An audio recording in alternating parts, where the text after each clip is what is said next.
Hello बच्चों, राम अवतार academy की आईआईटी फाउंडेशन फॉर क्लास 6 में आप लोगों का स्वागत है। और अगर आप फर्स्ट टाइम इस वीडियो को देख रहे हैं तो चैनल को सब्सक्राइब कर लीजिएगा, क्योंकि हम यहाँ पर आईआईटी फाउंडेशन की क्लासेस पहले से ही स्टार्ट कर चुके हैं और आने वाले समय में काफ़ी ज़्यादा स्टडी मटेरियल यहाँ पे प्रोवाइड कराने वाले हैं। और इसका सिर्फ मकसद ये है कि जैसे छोटे बच्चे आईआईटी फाउंडेशन के लिए बाहर रहकर जब पढ़ते हैं तो वो परिवार से, अपनी फैमिली मेंबर से दूर नहीं रहना चाहते, क्योंकि वो एक तरह की बाउंडेशन होती है उनकी पढ़ाई में। उनका मन नहीं लगता है तो अपना पूरा एफर्ट नहीं डाल पाते हैं। पेरेंट्स फिर समझते नहीं इस चीज़ों को, और पेरेंट्स को लगता है कि बच्चा उस लायक नहीं है या वो कैपेबल नहीं है आईआईटी जैसे एग्ज़ाम के लिए। ऐसा नहीं है, और इस प्रॉब्लम को हम काफ़ी अच्छे से समझते हैं। इसलिए हम चाहते हैं कि ऑनलाइन क्लासेस आईआईटी फाउंडेशन के लिए बच्चों को प्रोवाइड कराई जाए, ताकि एक तो फ्री क्लासेस रहे और सिर्फ स्टडी मटेरियल पे ही फोकस किया जाए, इधर उधर की चीज़ें ना हो। तो घर पर ही रहकर, माँ बाप के साथ रहकर, भाई बहनों के साथ रहकर, अपने दोस्तों के बीच में रहकर बच्चा आईआईटी फाउंडेशन यानी आईआईटी जैसे एग्ज़ाम की प्रिपरेशन बचपन से ही यानी 6th स्टैंडर्ड से ही कर सकता है। उसको किसी तरह की कोई प्रॉब्लम फेस नहीं होगी। ठीक है, तो अभी तो 6th क्लास की सीरीज चल रही है। अभी जस्ट 1 या 2 दिन के अंदर ही 7th, 8th, 9th और 10th की भी क्लासेस फाउंडेशन की स्टार्ट कर दी जाएंगी। तो आप ज़्यादा से ज़्यादा बच्चों से शेयर कीजिए और चैनल को लाइक एंड सब्सक्राइब जरूर कीजिएगा। ठीक है, तो आज की क्लास में हमारा जो पीछे का टॉपिक चल रहा था पावर्स एंड स्क्वेयर्स के अंदर, पावर्स एंड स्क्वेयर्स। ठीक है, स्क्वेयर्स के अंदर हम स्क्वेयर रूट भी पढ़ेंगे, स्क्वेयर रूट। ठीक है ना। तो कल की क्लास में यानी पीछे की क्लास में हमने पावर्स के बारे में पढ़ा था, तो आज हम पढ़ेंगे स्क्वेयर और स्क्वेयर रूट के बारे में। डिटेल में देखने वाले हैं, इसलिए पूरी वीडियो को जरूर देखना आप लोगों को। तो पहले हम स्टार्ट करते हैं स्क्वेयर से। देखिए, बेसिकली स्क्वेयर क्या होता है, अगर कोई नंबर अपने आप से ही मल्टीप्लाई हो जाए तो हम उसको उसका स्क्वेयर बोलते हैं। जैसे कि मानकर चलिए मैंने 2 को 2 से ही मल्टीप्लाई कर दिया, तो ये क्या बनेगा, 4 बनेगा। तो ये जो 2 को 2 से मल्टीप्लाई किया है ना, और जो आंसर 4 आया है, तो अब ये 4 क्या कहलाएगा, हम ऐसे लिखेंगे 4 इज ए स्क्वायर ऑफ 2। इसका 2 का, यानी कोई नंबर अपने आप से मल्टीप्लाई हुआ है तो उसका स्क्वायर आ जाएगा, जिसको हम मतलब यहाँ पे 2 2 जा किया तो 4 आंसर आया है।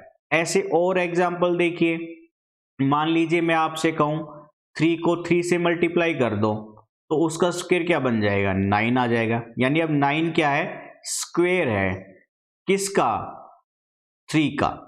और अगर मैं 4 को 4 से मल्टीप्लाई करने के लिए बोलूं कि 4 4 जा, तो आंसर क्या आएगा, 16 आएगा। अब 16 वापस से स्क्वायर है किसका है, 4 का है। ठीक है ना। तो स्क्वायर का मतलब होता है कोई नंबर अपने आप से मल्टीप्लाई हो जाए तो उसका जो रिजल्ट आएगा वो उस नंबर का स्क्वायर कहलाएगा।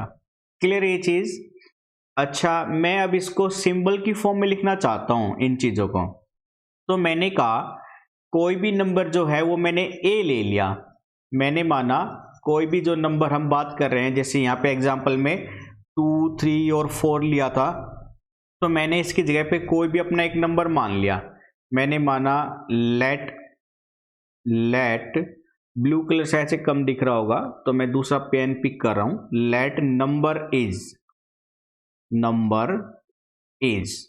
ए ले लिया भैया मैंने। अब मैंने क्या किया, ए को ए से मल्टीप्लाई किया तो रिजल्ट आएगा ए की पावर 2, क्योंकि हमने पावर में पढ़ा था पिछले वाले चैप्टर में। भाई यहाँ पे बेस ए है, इसकी इंडेक्स यानी एक्सपोनेंट वैल्यू 1 है। यहाँ पर भी बेस ए है, इसकी इंडेक्स यानी एक्सपोनेंट वैल्यू 1 है। और जब मल्टीप्लाई हो रहा होगा तो बेस तो ऐसे कैसा हो जाएगा और इंडेक्स वैल्यू जुड़ जाएगी, यानी 1 + 1 जुड़कर क्या बन जाएगी, 2 बन जाएगी। तो रिजल्ट कितना है हमारे पास में, ए स्क्वायर आ गया भाई। क्लियर है ये चीज, है ना। तो ये था ए स्क्वायर। तो यहाँ पे ए स्क्वायर क्या है, स्क्वायर है, इज ए स्क्वायर ऑफ ए उसका एक स्क्वायर है। ठीक है, अब मैं इसको उल्टा भी बोल सकता हूं भाई, ए स्क्वायर का मतलब जो ए का स्क्वायर था, या ए का ए से मल्टीप्लाई करने पर ए स्क्वायर आया था, यानी ए की पावर 2 आई थी, तो मैं ऐसे कह सकता हूँ a की 2 का है ना, ए जो a है ये स्क्वायर रूट है। उल्टा बोल दिया भाई मैंने, अब मतलब मैंने क्या कहा, a की पावर 2 का जो स्क्वायर रूट है वो a कहलाएगा। अभी क्या कह रहा था, मैं कह रहा था a को a से मल्टीप्लाई करने पर a की पावर 2 आ रही है, तो a स्क्वायर क्या है, एक स्क्वायर था किसका, a का। उल्टा बोल दिया मैंने, a स्क्वायर का जो a है वो क्या कहलाएगा, उसका स्क्वायर रूट कहलाएगा। जैसे एग्जाम्पल में मैंने और क्वेश्चन दे दिए। मैंने आपसे कहा भाई जो 4 है ना, ये देखो 2 इंटू 2 से आया था, यानी 2 का स्क्वायर था, तो एक नंबर ही उठा लिया वैसे मैंने, ये 2। तो 4 का स्क्वायर रूट क्या है, 2 है, यानी मैं इसमें बोलूंगा 2 is a square root of 4। ठीक है ना। तो ऐसे याद करना थोड़ा सा टिपिकल लग रहा है, शायद से समझ में भी कम आ रहा हो, तो मैं आपको स्क्वायर रूट निकालने का एक रूल बताता हूं। ठीक है ना, स्क्वायर रूट निकालने का एक रूल बताता हूं। उससे पहले जस्ट आपको कुछ चीजें समझनी है। जो स्क्वायर की हम बात कर रहे थे, तो मैंने क्या किया, कुछ नेचुरल नंबर ले लिए भाई, मैंने नेचुरल नंबर उठा लिए। नेचुरल नंबर आपको पता है क्या होते हैं, प्राकृतिक संख्याएं होती हैं। नेचुरल नंबर्स ये क्या होती है, हमारी प्राकृतिक संख्याएं होती हैं, प्राकृतिक संख्याएं। ठीक है। और प्राकृतिक संख्याएं हमें पता है एक से स्टार्ट होती है, 1 2 3 4 5 एंड सो ऑन, ये चलता रहेगा। तो मैंने कुछ नंबर लिख लिए यहाँ पे, 1 2 3 4 5 6 7 8 9 10 11 तक ले लिया मान लो। अब मैंने क्या किया, 1 का स्क्वायर कर दिया, यानी 1 को 1 से मल्टीप्लाई कर दिया। 2 का स्क्वायर 2 मल्टीप्लाई 2, 3 का स्क्वायर 3 मल्टीप्लाई 3, 4 का स्क्वायर 4 मल्टीप्लाई 4, 5 का स्क्वायर 5 मल्टीप्लाई 5, 6 का स्क्वायर 6 मल्टीप्लाई 6, 7 का स्क्वायर 7 मल्टीप्लाई 7, 8 का स्क्वायर 8 मल्टीप्लाई 8, 9 का स्क्वायर 9 मल्टीप्लाई 9, 10 का स्क्वायर 10 मल्टीप्लाई 10, 11 का स्क्वायर 11 मल्टीप्लाई 11।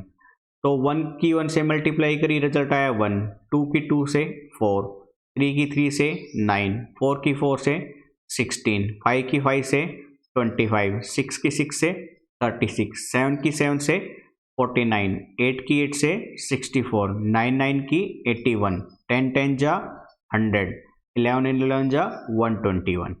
यानी अब आप ये जो नंबर देख रहे हो ना भाई दोस्तों, ये जो भी नंबर है आपके ये वाले, ये स्क्वायर रूट्स हैं नेचुरल नंबर के। पहले 11 जो नेचुरल नंबर है उनके स्क्वेयर्स हैं, सॉरी स्क्वायर रूट स्क्वेयर्स हैं ये। ठीक। तो मैं यहाँ पे एक टर्म आपको बोलने वाला हूँ, वो नोट कर लीजिएगा। वो क्या है कि नेचुरल नंबर का जो स्क्वायर होता है ना, वो परफेक्ट स्क्वायर कहलाते हैं। The squares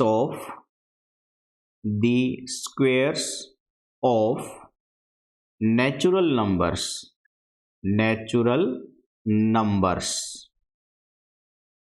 is called perfect square। ठीक है ना। स्क्वायर आपको अभी आपने सीखा है, स्क्वायर क्या होता है, कोई नंबर अपने आप से मल्टीप्लाई हो जाएगा तो उसका स्क्वायर आ जाएगा। तो जो भी नेचुरल नंबर होंगे उनका आप स्क्वायर जो फाइंड आउट करोगे वो परफेक्ट स्क्वायर में काउंट होगा। ठीक है ना, ये पॉइंट याद रखना था आपको यहाँ से। तो मैं आपसे कह रहा था कि स्क्वायर रूट निकालने का तरीका सिखाता हूँ मैं आप लोगों को।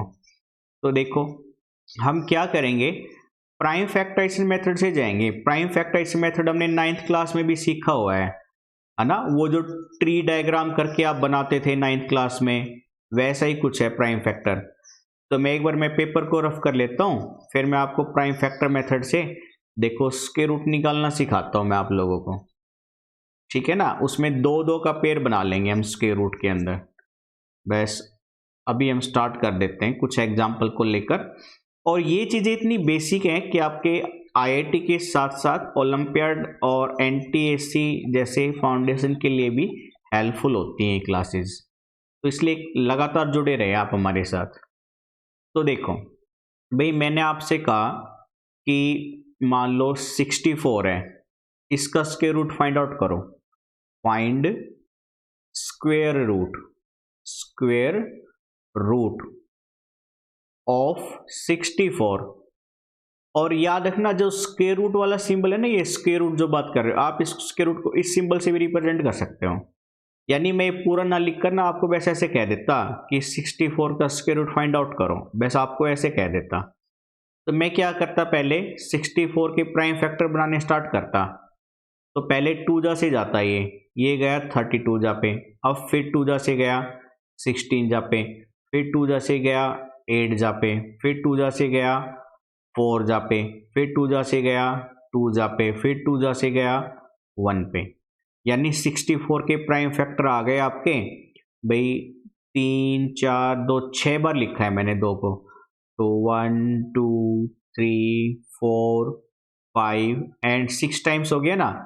अब इसके बाद क्या होता है, स्क्वायर रूट फाइंड आउट करने के लिए आपको दो के मतलब पेयर बनाने हैं, एक जैसे 2 के जोड़े बनाने हैं। तो 2 एक जैसे हो गए, मैंने यहाँ पे जोड़ा बना लिया, इसका जोड़ा बना लिया और इसका जोड़ा बना लिया, ये मैंने पेयर्स फाइंड आउट कर लिए।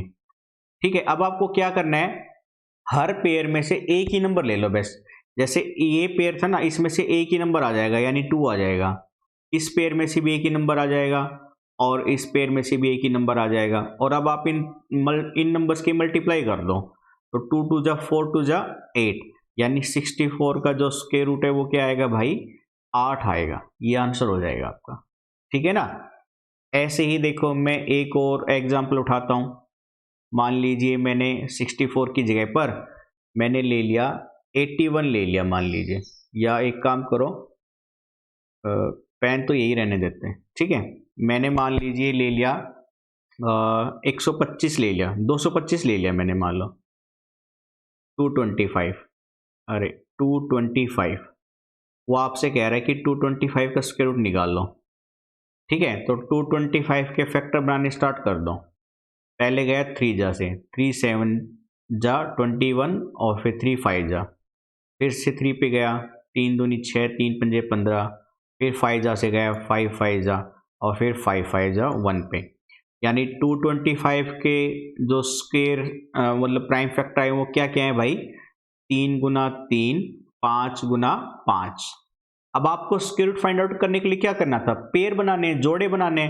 तो एक जैसे के होने चाहिए, जैसे 3 3 है इसका जोड़ा बन गया, 5 5 है इसका जोड़ा बन गया।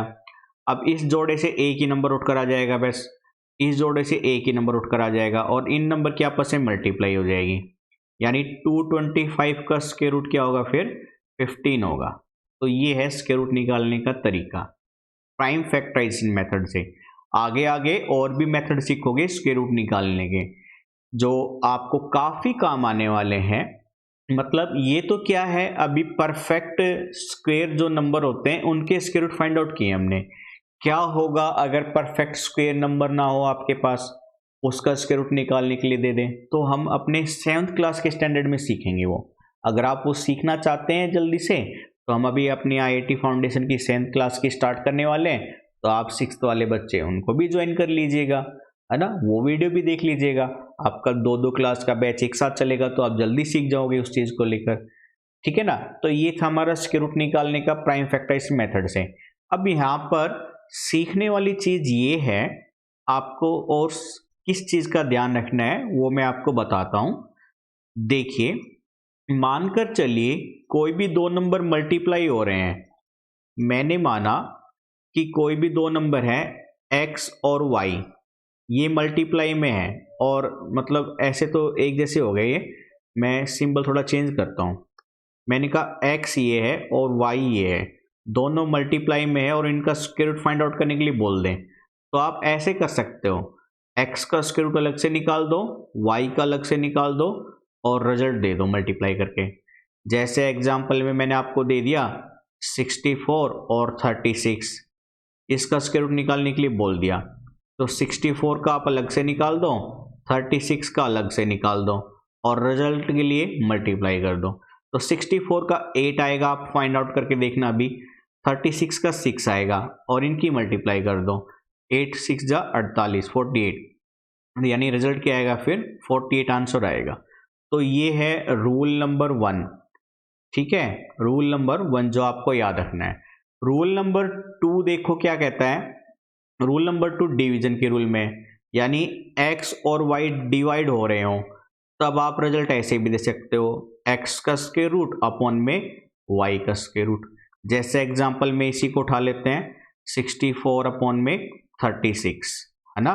तो 64 का स्क्वायर रूट क्या आएगा, मतलब आपको मैं एक साथ ऐसे करके दे देता, 64 अपॉन में 36, तो 64 का क्या आएगा 8 आएगा, 36 का क्या आएगा 6 आएगा। अब और सिंप्लीफाई हो रहा है, 2 जा से वो कर दो, 2 4 जा 8, 2 3 जा 6, यानी आंसर कितना आ गया 4/3 आंसर आ गया। ये रूल नंबर 2 है।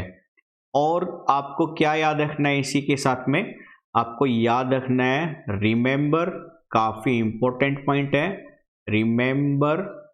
रिमेंबर में क्या याद रखना है आपको भाई, कि मैं ऐसे नहीं कर सकता कि x और y जुड़ रहे हैं और आप उसका रिजल्ट ऐसे दे दो कि x का स्क्वायर रूट और y का स्क्वायर रूट प्लस, ये नहीं हो सकता।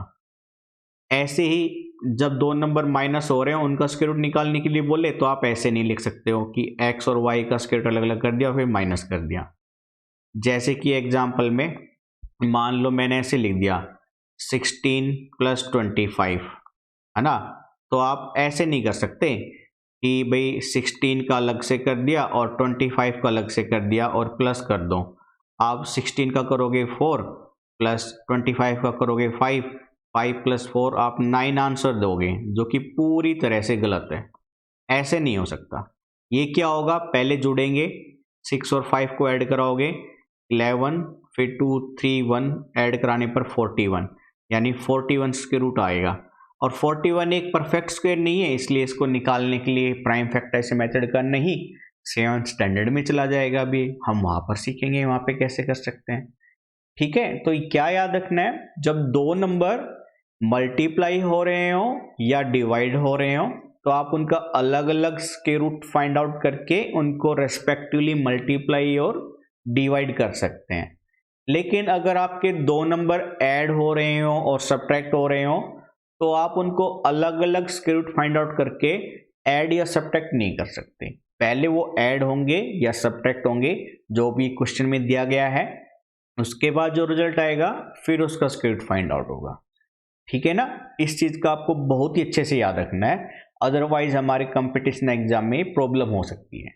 ठीक है, तो अब इसके बाद इस टॉपिक में यानी इस चैप्टर में आपका बचा है क्यूब और क्यूब रूट्स।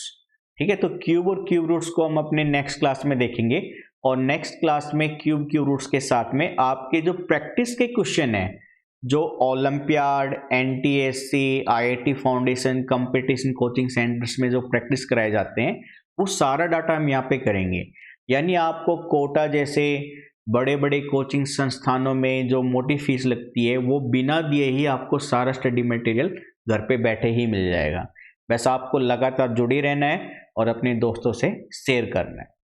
ठीक है, तो आज के लिए हम इतना ही रखते हैं। प्लीज चैनल को लाइक एंड सब्सक्राइब जरूर कीजिएगा। थैंक यू बच्चों।